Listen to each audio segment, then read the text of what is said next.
Hommikust. Järgmine päev. Portosse on vähem kui 100 kilomeetrit.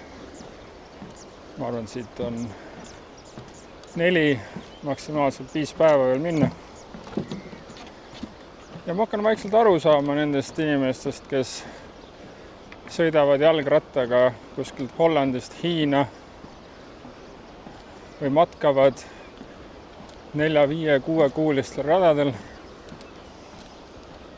Midagi on, mis seal mingisuguse aja möödudes muutub, mida on keeruline kuidagi nagu sõnadesse panna. Esimene nädal on selline elevus, teine nädal on juba selline väikene harjumine, siis mingil hetkel tuleb see periood, et kurat, miks mul seda vaja teha oli. Aga pärast seda tuleb mingisugune lihtsus. Sul on iga päev, sa ei tea detaile, aga sa tead, et sa pead kuskile minema või kuskile suunas minema. Pakid oma 7 asja kokku, hakkad minema, vaatad, mis seal päeva jooksul juhtub, kellega kohtud, kus sa sööd, kus sa magama lähed. Järgmine päev uuesti, ülejärgmine uuesti. Maastik muutub, inimesed muutuvad, aga see fundamentaalne lihtsus ja see mõte, teadmine, mis sa iga päev tegema pead, see jääb samaks. Ja täna ma avastasin ennast mõttelt, et ainult 8 päeva veel. See tundub selline natukene enda jaoks ka imelik, sellepärast, et kuu aega on juba oldud ja justkui võiks olla see, et saaks juba tagasi oma igapäeva elu ja rütmide juurde, et kaua sa ikka jalutad, 1000 kilomeetrit, aga see 8 päeva tundub enam-vähem samasuguse analoogiline, nagu et sul ennem jalutamist tulemist mõtled, et 20 kilomeetrit päevas, et see on nii palju. 2 nädalat ära jalutanud, siis 5 kilomeetrit, nii nagu mul eile, et kohe kohal, et see on nii natukene, et see pole mingisugune distants. Et täpselt samamoodi on nende päevadega. Ainult 8 päeva veel, et see tundub, et kohe olengi Portos ja kohe ongi kõik. Ja ma ei tea, mulle siin Portugali rajal ikkagi meeldib. Ma arvan, ma olen seda juba siin mitmes videos mitu korda öelnud, aga ma ei tea, kas asi on just selles Porto tees või selles jalutamises või selles Caminos või nendes inimestes või milleski nagu kolmandas, aga elu on niivõrd palju lihtsam. Tegelema nende probleemidega, mis sul parasjagu ümber on, ilm, riided, tühi kõht. Ja sul on selge eesmärk.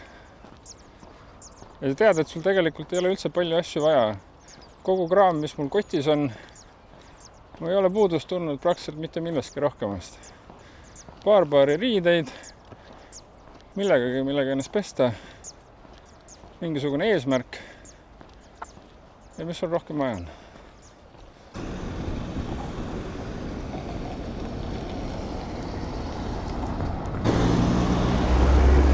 See sild, kus ma siis olen, on Pointe Eiffel ja see on saanud oma nime inseneri Gustav Eiffeli järgi, kes siis või vähemasti kellega seotud ettevõtted on teinud nii Eiffeli torni kui ka olnud osalised Ameerikas vabadussamba ehitamisel. Siia silla jalakäijate poolele sai peale ainult ühelt poolt ja vastu tulevad ka inimesed ainult ühelt poolt. Aga see laius on täpselt selline, et ega üksteisest väga ilusasti mööda ei mahu. Siin on siis omajagu leiutamist, eriti inimesed tulevad suurte matkavottidega vastu.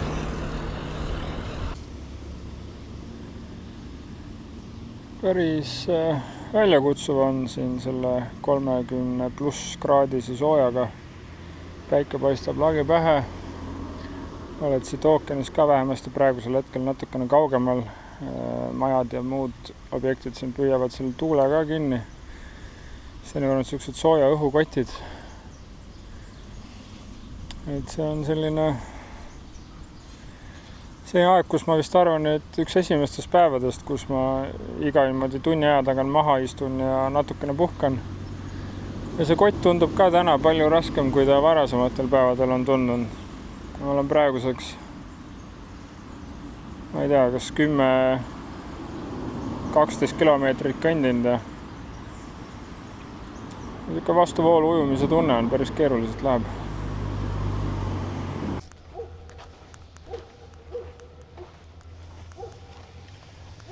Siin on nüüd väikene lõik metsa vahel. Keegi tuli mulle vastu ja hakkas rääkima, et kas ma lähen Porto suunas, et tema olla üritanud siit läbi metsa tulla ja kurtis, et rada on hästi halvasti märgitud, et kas mul ikkagi äpp on ja kaart, mida vaadata. Et tema isegi eksis mõnes koos ära ja lõpuks pidi minema mööda ranna äärt. Vaatame, kuidas mul siis läheb.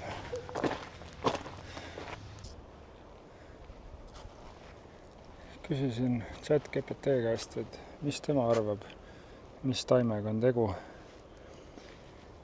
Ja mingisuguse asjaga, mis kuulub Yucca YUCCA perekonda. Jäid tüvi, mis vanemaks saades puitub, pikad teravad mõõgakujulised lehed. Esineb Vahemere maades, Pürenee poolsaarel ka metsistunult või siis aiandustes.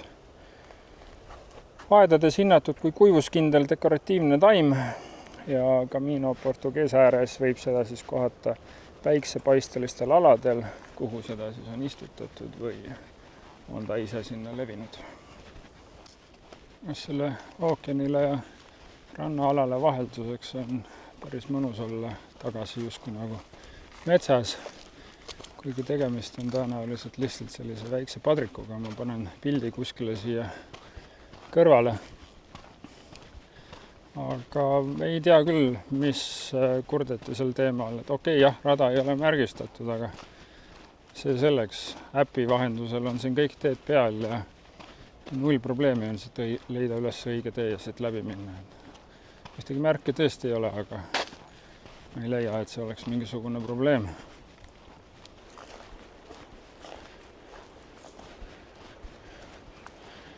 Vahepeal mõtlesin, et tükk aega on olnud niisugust rannaliival kõndamist, mitte siin nagu praegu, aga alguses, kui see pinnas vaheldus, siis esimene emotsioon on yes, kas midagi on teistsugust.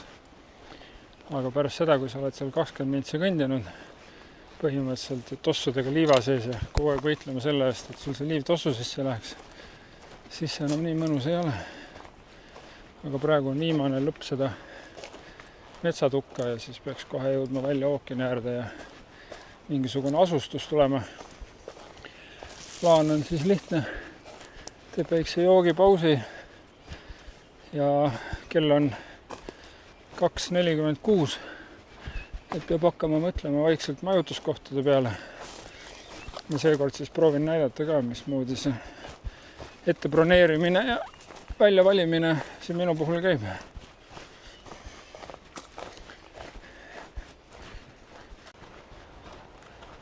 On vähem samasugune tunne, nagu jalutaks Eestis kuskil ranna äärses metsas. Väga sarnane. Ookeani küll ei näe, aga ookeani kohinat on kuulda. Tundub, et ma olen oma esimese asja siin Caminol ära kaotanud, mis on see jalg, mille peale see Osmo käib. Aga ei ole vahet, ma olen selle käes. Mina kasutan seda Camino Ninja äppi. Kui siin tagurpidi minnes, siis on see häda, et teab kus alustad ja kus lõpetad. Neid pead ise tagurpidi sättima. Need väga hästi ei sobi kokku. Aga me tulin siit Viana do Castellano poolt. Siis siin Castello do Neivas on see Albergue de Peregrinos Donausti, aga seda ma eelnevalt Google'ist vaatasin, seal ei ole väga head hinnangud, aga sealt edasi on Antas ja siin on üks külaliste maja, millel on päris head hinnangud ja helistame ja küsime nüüd, et kas neil on vabu kohti või ei ole. Vaatame.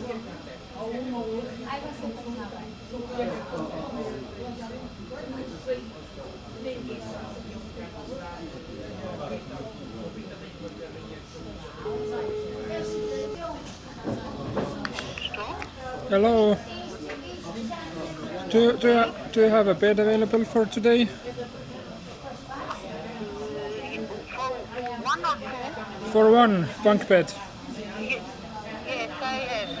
Okay. I only have private rooms. I can send you all the information by WhatsApp, okay? Okay. And I give you the price and all the details, okay? Okay. Yeah, I'll be waiting. You have the number. Okay, thank you. Okay. Thank you. Bye. No, mis siis välja tuleb, et meil on ainult privaattuba, kirjutab mulle WhatsAppis ja saadab detailid, ma arvan, et see hind on seal kirves pluss käive, aga vaatame, mis tuleb. Ja ma samal ajal siin kõrval siis jätkan ka veel uurimist, et mis siin veel on, aga laias laastus niimoodi ta käibki, et valid siit omal selle linna, siin loetelus on mingisugune hulk neid hosteleid, teed võib-olla mingisuguse eeltöö, helistad, küsid ja nii ta käib. Panen siia ka selle WhatsAppi vestluse, mis meil siin siis vahepeal käis. Kirjutab, saadab mingisuguseid pilte, ütleb, et hind on 40 euri. Kella 10 on check-out, ehk saab rahulikult hommikul vedeleda. Ja ma mõtlesin, et mis ma siis teen, et kas ma siis vedan või ei võta, 40 euri on suhteliselt kirves.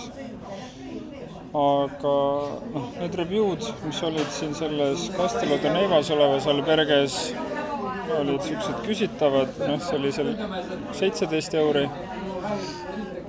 No okei, poole vähem.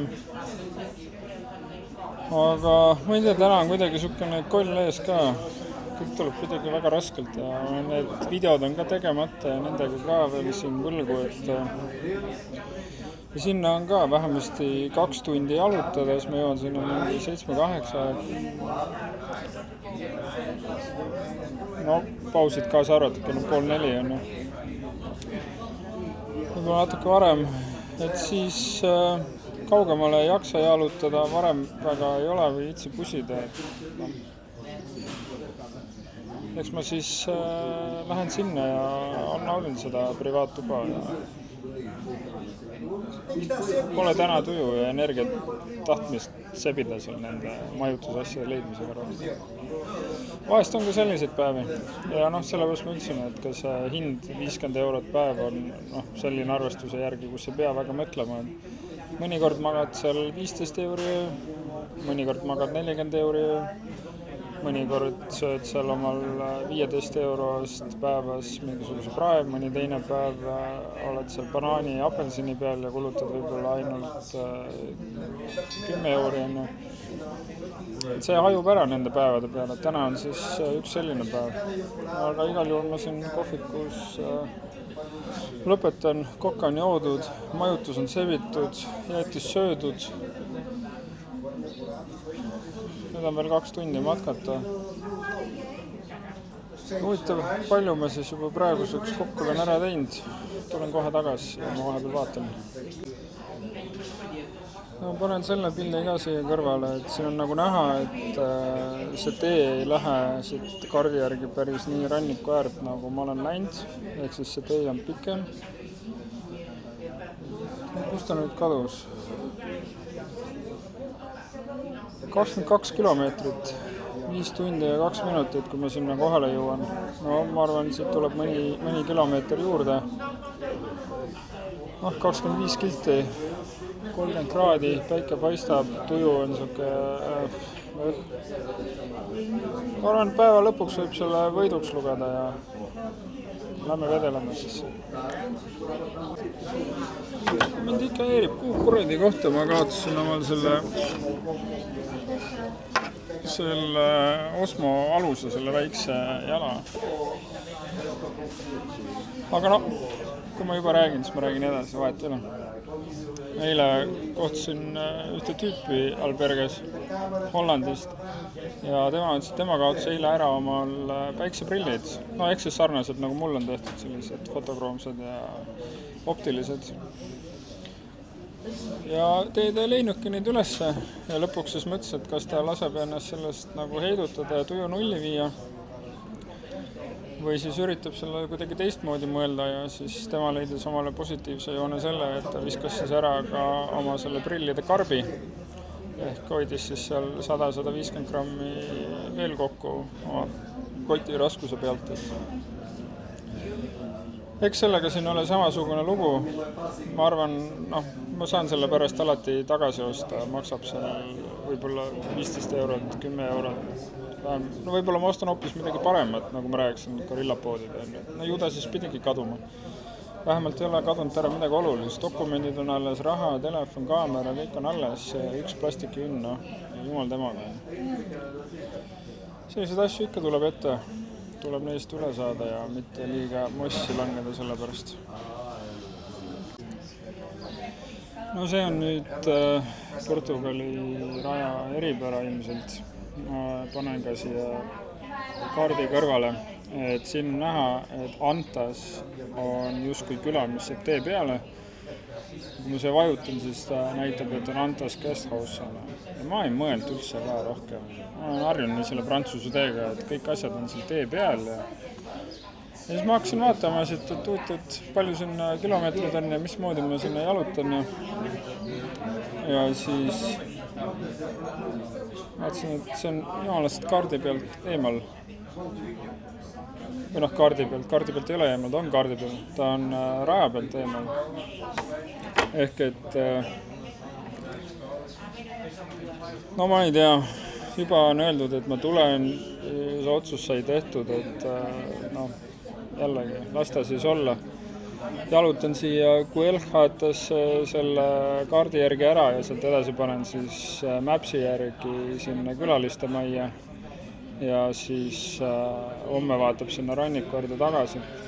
Aga see on üks nendest suurtematest Prantsuse ja Portugali teede erinevus. Prantsuse teel sihukest jura ei olnud. Kui ta oli eemal, siis ta oli natukene eemal. Põhimõtteliselt sama linn, aga pidid 100 meetrit tagasi kõndima või sama linn, sama küla. Aga niimoodi, et ta sellisel moel kaardist eemal oleks, nagu siin on, sihukest asja seal ei olnud. Et tuleb rohkem eeltööd teha või siis leppida oma saatusega, ma ei oska midagi öelda. Minu päev täna on igal juhul selline ja eks ma siis sinna lähen ja nii on.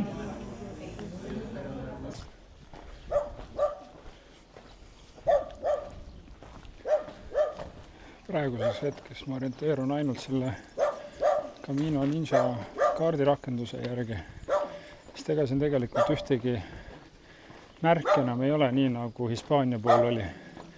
Ja minu meelest ma ei ole näinud, et kas siit näiteks seda teed Santiago poole. Et portugaalased ilmselt ikkagi usuvad, et matkama peaks Fatimasse, Fatima, kuidas nad nimetavad seda, mitte Santiagosse. Ise klahvid. Mis sa nii tige oled?